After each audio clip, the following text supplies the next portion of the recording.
Je viens tout juste de rajouter notre invitée du jour, Solange Baboy. Je vais juste prendre un petit moment aussi pour rajouter ma collègue de Noire Ambition. Voilà, Bonjour, voilà. bonjour Coucou, Solange. enchantée. Bonjour. Enchantée Solange, enchantée. Écoute, merci de vous être connectés pour ce live. On va peut-être se présenter rapidement. D'abord, je vais peut-être rapidement expliquer le concept de Noire Ambition, puis je laisserai la parole à Solange aussi, et bien sûr à Svetlana.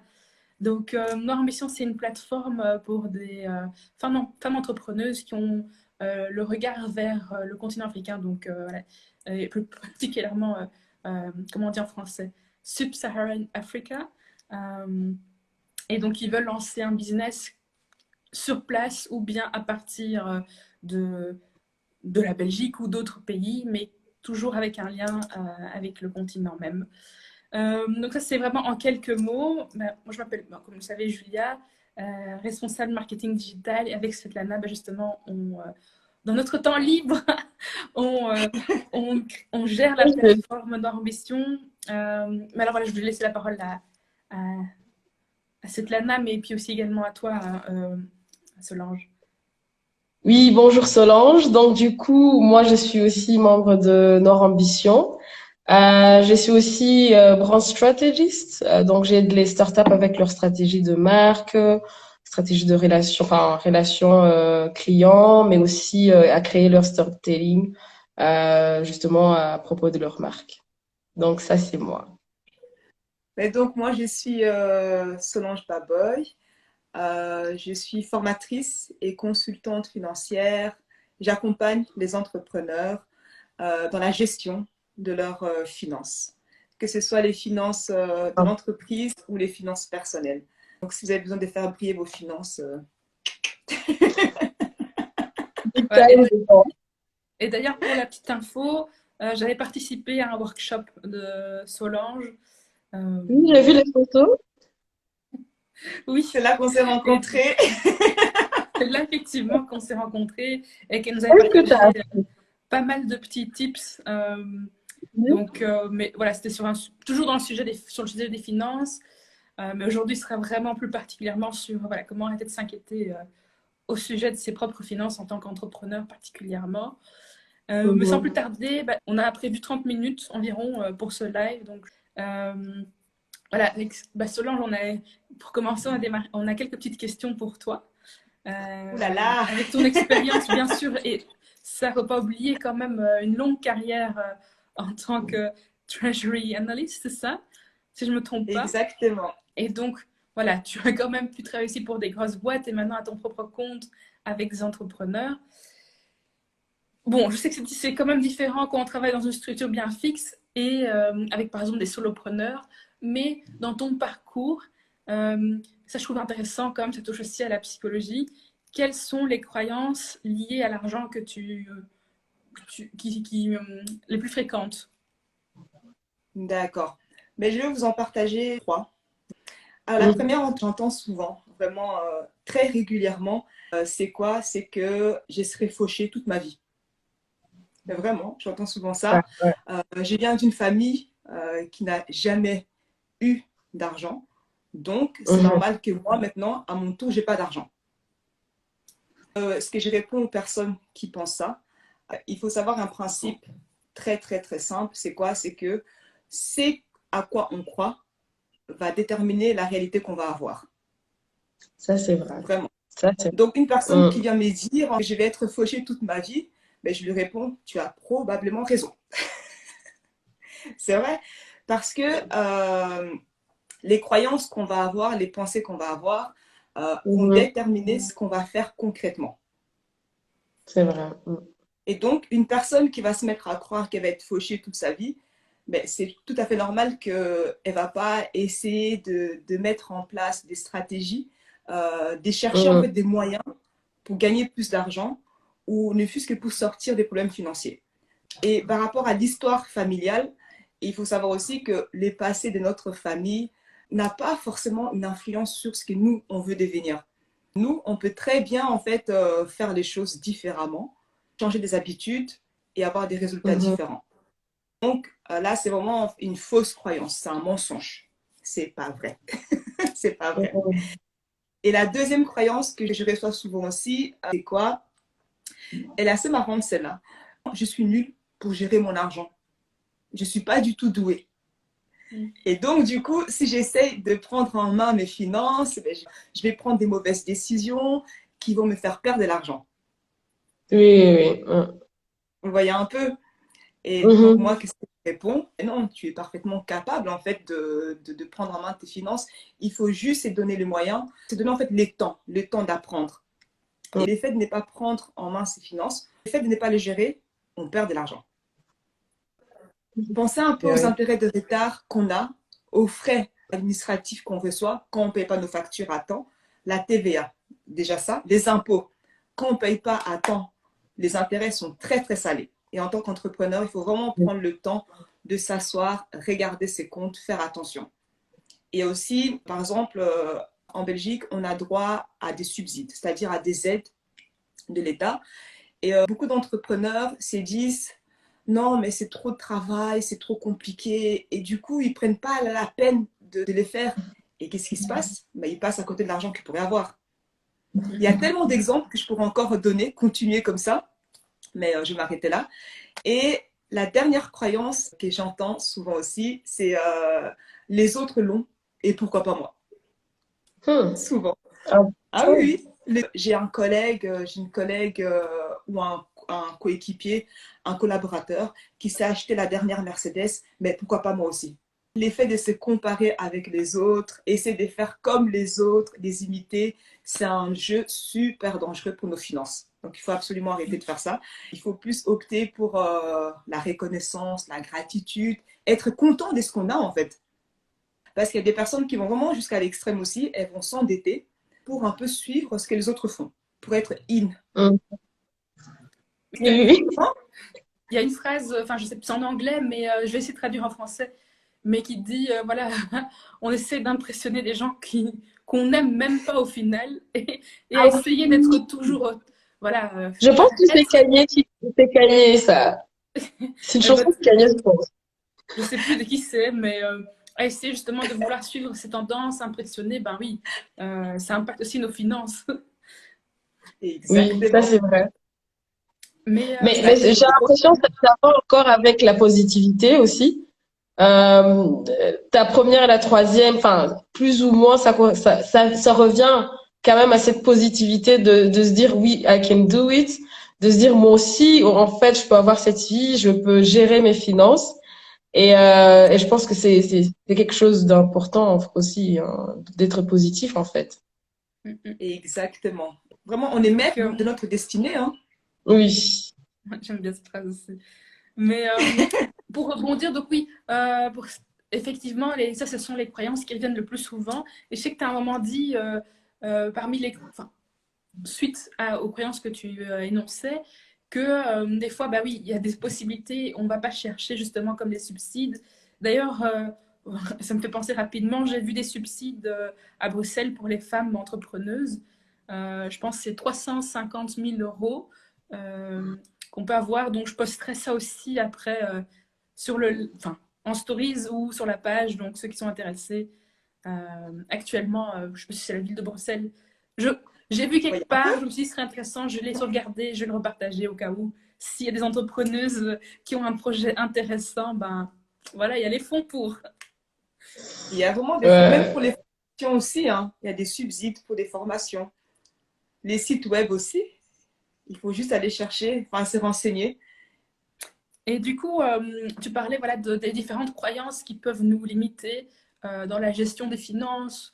Euh, mais maintenant, voilà, toi, quels sont tes outils? Comment y faire face en gros? Comment y faire face? Ça se fait en fait en 3 étapes. J'aime bien les chiffres 3.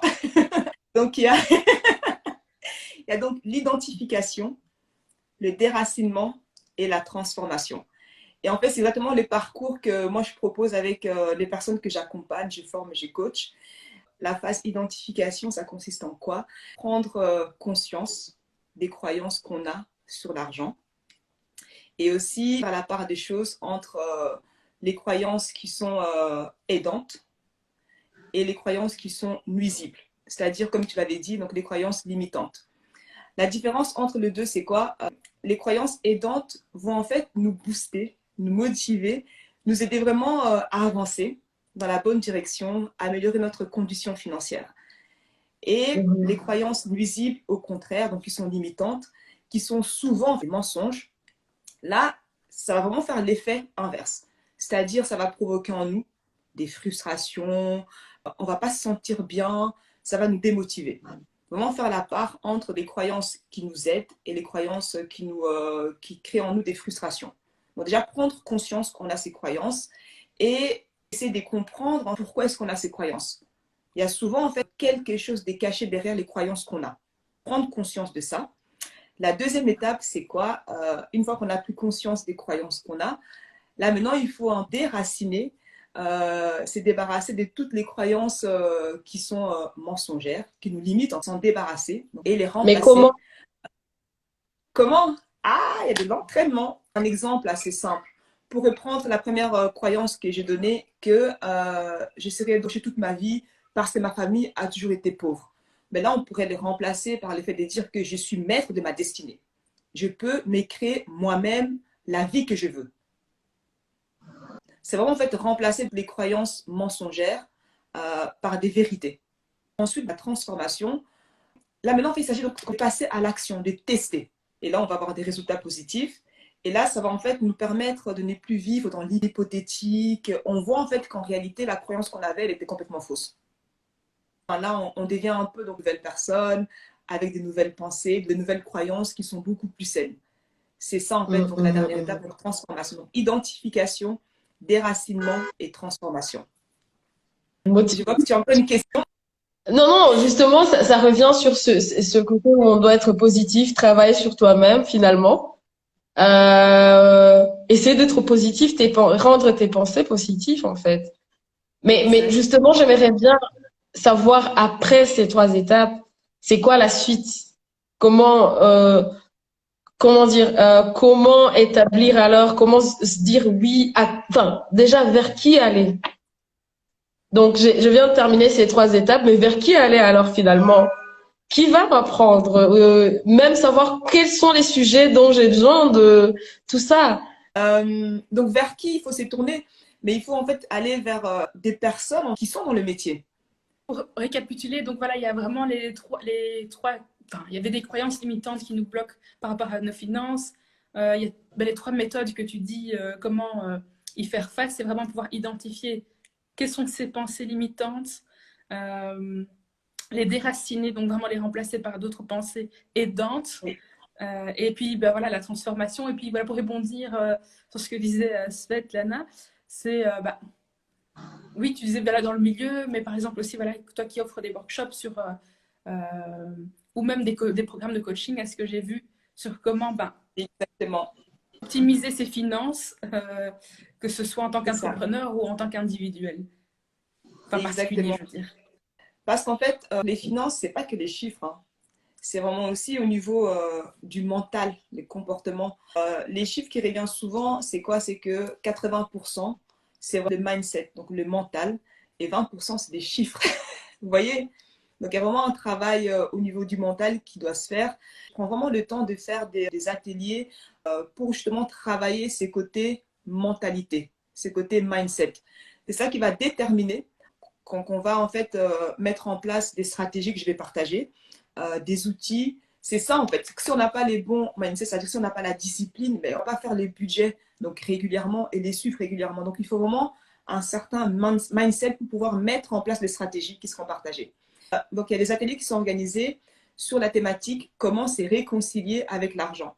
Et là vraiment on brosse donc toutes les croyances, donc les croyances par rapport à l'argent, les peurs qu'on peut ressentir par rapport à l'argent, les motivations, donc tous ces côtés un peu psychologiques comme tu l'as dit, ces côtés vraiment comportement. Est-ce que j'ai répondu à ta question? Ouais. Non, justement. Parce que ma question, c'était surtout vers qui aller. Parce que, disons, je viens juste de me décider, oui, voilà, je vais être très sérieuse. Je vais essayer de gérer, de faire un budget, etc. Mais vers qui du coup aller? Parce que c'est une notion on nous apprend pas ça, enfin à l'école ou partout. Donc vers qui aller? Exactement. Il faut venir chez Solange. Ça, c'est Et là, vrai. Solange, vous venez là, vous venez, vous vous Mais asseyez, on qui discute ensemble. comment choisir justement son coach? Ah, ok. C'est une question très intéressante que tu poses. De manière générale, avant de choisir la personne qui va nous accompagner, la personne qui va nous former, il faut prendre en considération trois paramètres. L'autorité, la légitimité. Est-ce que la personne, en fait, a l'autorité, a la légitimité de parler donc, du sujet dont elle parle? Et ensuite, le second aspect, c'est quoi? C'est vraiment l'expertise. Est-ce que la personne, elle est experte de ces domaines-là? Est-ce qu'elle a une certaine spécialité? Est-ce qu'elle a les connaissances techniques? Ça. Et le dernier aspect, c'est l'expérience. C'est-à-dire que la personne sait qu'elle vous apprend, sait qu'elle vous montre, elle-même, elle met ça en pratique et elle a des résultats. Voilà. Ouais. C'est une très bonne question. Voilà ma réponse. Et du coup, si quelqu'un te posait ces trois questions-là, ces trois paramètres, comment tu répondrais? Check. Les trois. Est-ce que tu peux partager ton expérience? Je sais que bien sûr, tu as travaillé 13 ans en tant que Treasury Analyst pour des grandes marques quand même. Ouais, des Et multinationales, tout maintenant, à fait, voilà, oui. qu'est-ce que tu as pu mettre en place qui a aidé tes clients, voilà, par rapport aux croyances qu'on vient de dire? Est-ce que tu as vraiment eu un résultat que tu pourrais partager avec ceux qui Ok, nous suivent? allez. Prenons la première croyance qui pourrait être, ok, je viens pas d'une famille super aisée, donc du coup, moi, j'ai pas des chances pour m'enrichir aussi. Cette croyance, en mon temps, je l'avais. Ça se manifestait comment, sans trop entrer dans les détails. Par exemple, quand j'ai parti dans un restaurant un peu chic, je me sentais vraiment mal, en fait. Ou si je suis en face d'une personne qui a des moyens, à l'époque, hein, une personne qui a des moyens, je suis très vite impressionnée, que je me sentais à la position d'infériorité, comme si j'étais pas légitime, comme si j'avais pas droit en fait, comme si c'était pas ma place. Vous voyez? et là, Ouais. et là maintenant, je me suis dit, ben non, moi aussi j'ai le droit d'être là. Et aussi souvent, ce que j'avais comme tendance, c'est par exemple quand on sortait boire des verres avec des amis, j'avais toute cette tendance à sortir ma carte pour payer la première. Tout ça, en fait, c'est lié au fait que on sait qu'on vient d'une famille qui n'est pas très aisée et on a inconsciemment tendance à essayer de les cacher pour pas que les autres voient, en fait. Mhm, mhm, mhm. Donc moi, j'ai fait un travail dessus, j'ai compris, j'ai fait ah, et bien depuis, en fait, tranquille. Ça t'a pris Vraiment. du temps? Ça t'a pris combien de temps, ce changement? Mais ça se fait en fait de manière progressive, hein. Un travail qu'il faut prendre le temps, il faut déjà décider de les faire. Doucement, chaque jour, on fait un petit pas. Et puis tu arrives à un point où tu dis, mais non, moi aussi, je peux aussi avoir une vie confortable. Maintenant, je pars en vacances quand je veux. Je vais aller au restaurant quand je veux. Je ne me prive pas. Oui, oui. Alors qu'avant, à la maison, c'était vraiment... il fallait vraiment faire attention en permanence, pas des sorties au restaurant, pas des loisirs. C'était un peu considéré comme une perte d'argent. Là, maintenant, je me dis, c'est faire plaisir et tout, ça fait partie de mon bien-être. Je me fais plaisir, mais toujours planifié. Oui, et budgétisé, je suppose. Bien sûr, il y a un budget, en fait, loisir. Loisir sorti, il y a un budget. Il y a un budget vacances. Euh, C'est important. Et du coup, oui, tu parlais voilà, le thème, c'est quand même aussi comment arrêter de s'inquiéter à propos de ses finances. Mhm. Quelles sont, je sais que tu as déjà donné voilà, les trois clés pour faire face à ces croyances, mais est-ce que tu as voilà, des outils, des systèmes qu'on peut facilement mettre en place pour ne justement plus s'inquiéter par rapport à ses oui. propres finances? Bien sûr, le premier que je peux partager avec vous, ça va être vraiment de se focaliser sur les faits. Il y a un expert en santé mentale qui disait la chose suivante, les faits sont nos amis. Qu'est-ce qui se passe quand on commence à s'inquiéter par rapport à l'argent? C'est qu'on se pose beaucoup de questions. commence à se faire des scénarios, les pires scénarios qui puissent exister. On se pose des questions, et si c'est ci, et si c'est là, et si c'est là, etc. Et donc là, maintenant, qu'est-ce qu'il faut faire? Il faut vraiment se baser sur les faits. Souvent, ce qui arrive, c'est quoi? Les et si se produisent presque jamais. Donc, on perd notre temps, notre énergie à nous inquiéter, à craindre en fait des choses qui ne vont même pas se produire. Maintenant, ce qu'il faut faire, c'est poser, de regarder vraiment la réalité en face, de regarder sa situation, c'est de dire, OK, quels sont les faits? C'est quoi la réalité? Qu'est-ce qui est réel? Qu'est-ce qui est vrai? Ça va vraiment nous permettre de revenir à la réalité. Et bien sûr, ce qu'il faut aussi faire, c'est vraiment ignorer. Dans toutes les phrases, là, on dit que, il paraît que. Tout ça, en fait, il faut ignorer. Vraiment, c'est focaliser uniquement sur les faits, sur la réalité.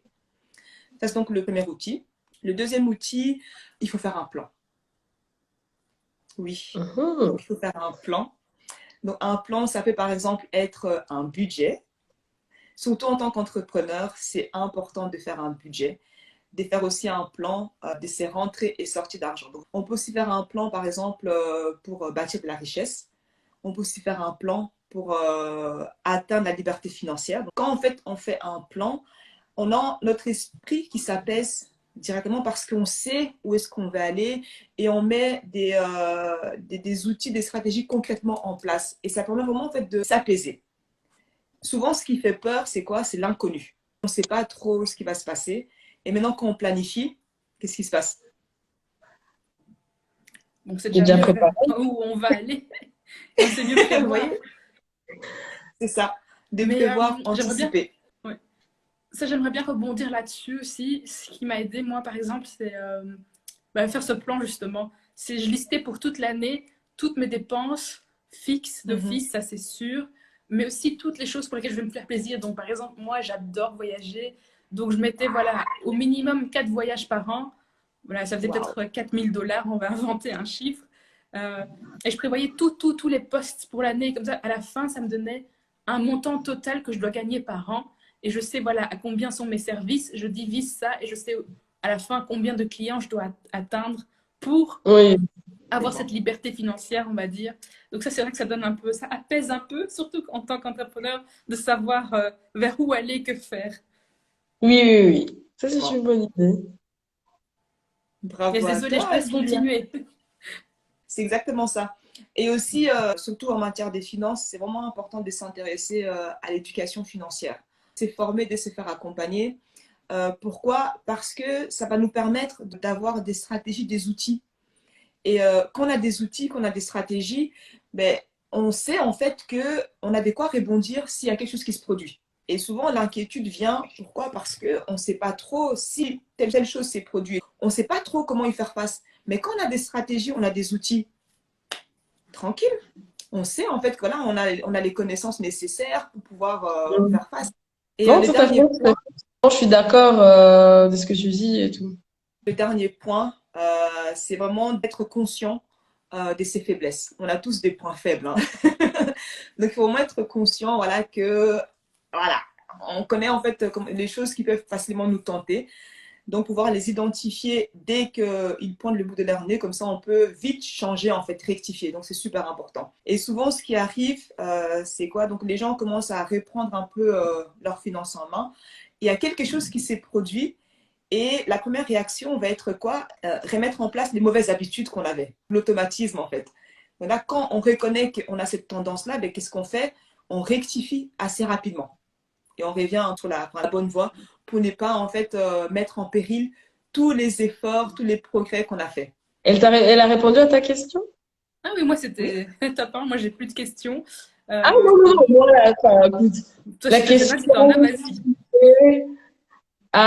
Ok, quel conseil donnerais-tu à la jeune toi? À propos, bien sûr, de la finance, quoi. Par rapport aux finances, ben, s'éduquer, c'est former à l'éducation financière. Vraiment, comme je l'ai dit, on veut tous avoir la liberté financière. Et pour pouvoir l'acquérir, mais il faut que tu aies l'éducation financière qui va te permettre d'avoir ce qu'on appelle l'intelligence financière. Vous voyez? L'éducation, donc ça permet d'avoir les connaissances, les stratégies, les outils pour pouvoir en fait gérer ton argent correctement, pour faire de l'argent, pour investir de l'argent, pour dépenser de l'argent aussi. Tous les aspects liés à l'argent. Donc tu apprends donc, les outils, les stratégies. Et l'intelligence financière, c'est vraiment en fait ta capacité à pouvoir mettre ça en pratique. Et quand tu mets tout ça en pratique, ben, tu vas vers la liberté financière. Et quand on est libre financièrement, c'est vraiment ça en fait qui va permettre à une personne de ne plus s'inquiéter par rapport à l'argent. La liberté financière. Pourquoi? Parce que quand on arrive à ce niveau-là, l'argent en fait travaille pour nous. Tous les jours, hein, il n'a pas de congé. Donc tous les jours, l'argent travaille pour nous. Et donc nous, on peut maintenant vraiment faire les choses qui nous plaisent. On peut partir en vacances, hein, Julia, toute l'année. Mais l'argent continue à rentrer. Ouais, ça, Souvent, c'est vrai. ouais, souvent, ce qui inquiète les gens, c'est l'effet de devoir travailler. En fait, les gens en fait, travaillent pour l'argent.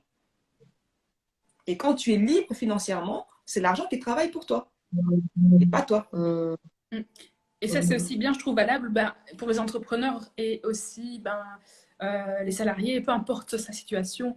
Parce que c'est vrai que même en tant qu'entrepreneur, faut essayer de construire un business. Faut travailler à son business et pas que travailler uniquement dans son business. Je sais pas si c'est clair ce que je dis. Donc vraiment, trade your time pour construire son business, mais essayer de mettre des systèmes en place justement pour qu'après, une fois que ça grandit, que ça évolue, que ton business travaille pour toi. Parce qu'il y a des limites aussi, Automatisation. autant on n'a que tous que 24 heures dans une journée. Exactement. Ok, top, top. Mais je vois qu'on est presque arrivé à la fin du live. Donc, je vais peut-être rapidement récapituler aussi pour ceux qui viennent de rejoindre. Voilà, aujourd'hui, le thème, c'était comment arrêter de s'inquiéter au sujet des finances avec Solange de la finance. D'ailleurs, vous voyez normalement son tag Instagram apparaître. Donc, vous pouvez cliquer dessus pour aller suivre sa page si ça vous intéresse, si le thème vous intéresse, que ce live aussi vous intéresse. Mais donc, on a parlé des croyances limitantes, hein, c'est bien ça, Solange, et comment les tacler. Donc, je sais que tu avais 3 termes: identifier, déraciner et transformer. C'est ça? Exactement. Transformation. Et, Tout à fait.